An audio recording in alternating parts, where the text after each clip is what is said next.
नमस्कार। राजनीतिक खबरों के सबसे दिलचस्प ठिकाने में मैं रूपेश मिश्रा आप सभी का स्वागत करता हूं। सूबे में 3 सीटों पर होने वाले उपचुनाव को लेके शह और मात का खेल अब परवान पर है। जहां भारतीय जनता पार्टी तमाम कद्दावर नेताओं को उपचुनाव के मद्देनजर झोंक चुकी है, तो वहीं कांग्रेस पार्टी भी लगातार अपनी रणनीति के तहत काम कर रही है। लेकिन दिलचस्प बात यह है कि भारतीय जनता पार्टी के कद्दावर नेता ज्योतिरादित्य सिंधिया कल राजस्थान की धरा पर आए और सूबे की गहलोत सरकार पर उन्होंने जमकर हमला बोला।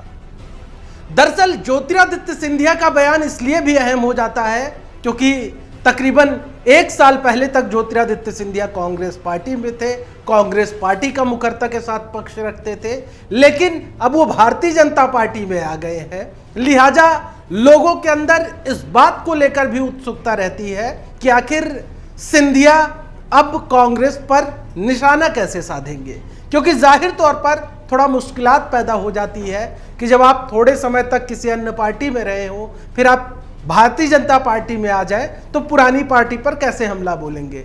शायद इसी का नतीजा था कि कल तमाम लोग ज्योतिरादित्य सिंधिया के भाषण को सुनने के लिए उनके अंदर जिज्ञासा थी। तो आपको बता दें कि ज्योतिरादित्य सिंधिया जिस वाक्पटुता के लिए जाने जाते हैं, उसी प्रखर अंदाज में कल उन्होंने सूबे की गहलोत सरकार पर करारा हमला बोला। ज्योतिरादित्य सिंधिया ने सूबे की गहलोत सरकार पर हमला बोलते हुए कहा कि यहां सुशासन की नहीं बल्कि कुशासन की सरकार है। इसी के साथ साथ उन्होंने प्रधानमंत्री नरेंद्र मोदी की जमकर तारीफ की। उन्होंने कहा कि कोरोना में जिस प्रकार से पीएम ने मैनेजमेंट किया पूरा देश का, वो वाकई काबिले तारीफ था। किस प्रकार से ज्योतिरादित्य सिंधिया ने सूबे की गहलोत सरकार पर हमला बोला, आप उसे सुनिए। किसान सम्मान निधि में नरेंद्र मोदी जी की सरकार ने, कैलाश जी के मंत्रालय ने एक एक किसान के खाते में दिया। वहां शिवराज सिंह जी और हमने मिलकर उस 6,000 रुपए में प्रदेश सरकार की तरफ से 4,000 रुपए अतिरिक्त डालकर 10,000 रुपए करवाया। गहलोत जी को बड़ी आदत है मौके पर चौके मारने की। 17 तारीख को गंगापुर की जनता ईवीएम के बटन पर छक्के मार के गहलोत जी की नींद हम लोगों को उड़ानी है। आम आदमी त्रस्त है, प्रशासन भ्रष्ट है, कानून व्यवस्था ध्वस्त है और कांग्रेसी मस्त है। तो सुना आपने, ज्योतिरादित्य सिंधिया ने इतना ही नहीं कहा बल्कि उन्होंने कहा कि राजस्थान की धरा से उनका खून का रिश्ता है। सिंधिया परिवार का राजस्थान की धरा से खून का रिश्ता है।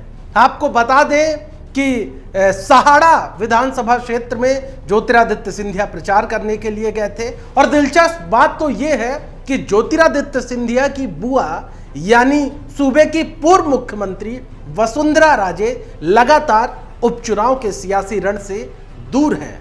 लिहाजा जो कांग्रेस पार्टी का तंज है वो भी यही है कि बुआ से काम नहीं बन पा रहा है, बुआ प्रचार के लिए नहीं जा रही है, तो अब भतीजे को भारतीय जनता पार्टी ध्यान दे रही है।